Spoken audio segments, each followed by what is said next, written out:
Hi, Anne. Thank you for joining me. You are one of the writers for our Star Trek Murder Mystery.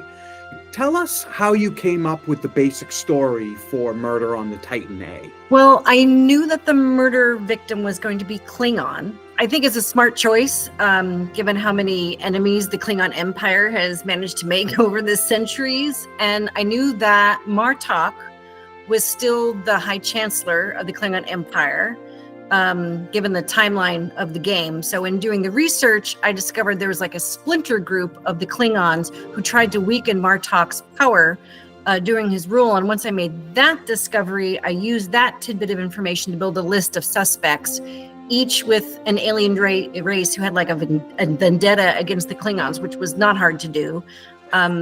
This also enables a diverse cast of characters, which is very indicative of the Star Trek universe and part of the reason why fans love the show. When does it take place? Okay, so season 2 of Picard takes place in 2401, and season 3 of Picard takes place in April of 2401. And we know this because it coincides with Frontier Day, which is April 12th. So since the game takes place between season 2 and season 3 of Picard, it has to take place in the early spring of 2401, say like late February or early March.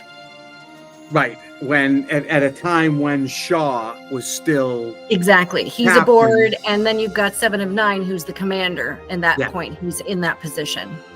Anything else to add about why you picked the specific characters that you did?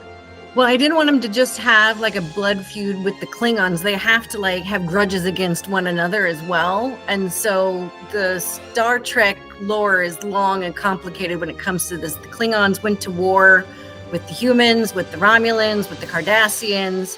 And then at one point the Cardassians and the Romulans were at each other's throats. Then you throw in a Bajoran who hates the Cardassians and really doesn't trust anybody. It kind of built itself. There's plenty of motives to commit murder if you throw all of those people in a room together. I think that you have built in some fun references in the game to certain places and characters and events because you are such a huge Star Trek fan. Can you give us sort of a little sneak peek or hint as to some of the things that you worked in there?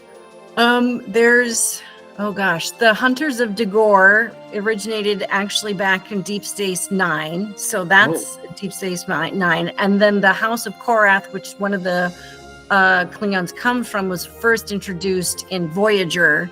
And then there's nods to Next Generation, but I feel like those are kind of spoilery, so I'm going to keep those to myself. If you're a fan of Next Generation, hopefully you can find those.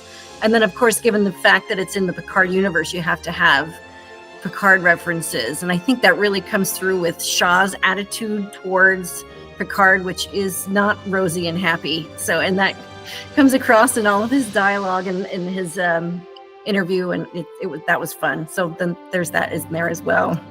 I think that Star Trek fans are going to really enjoy the immersion into this world. And I really want to thank you for all of the work that you did.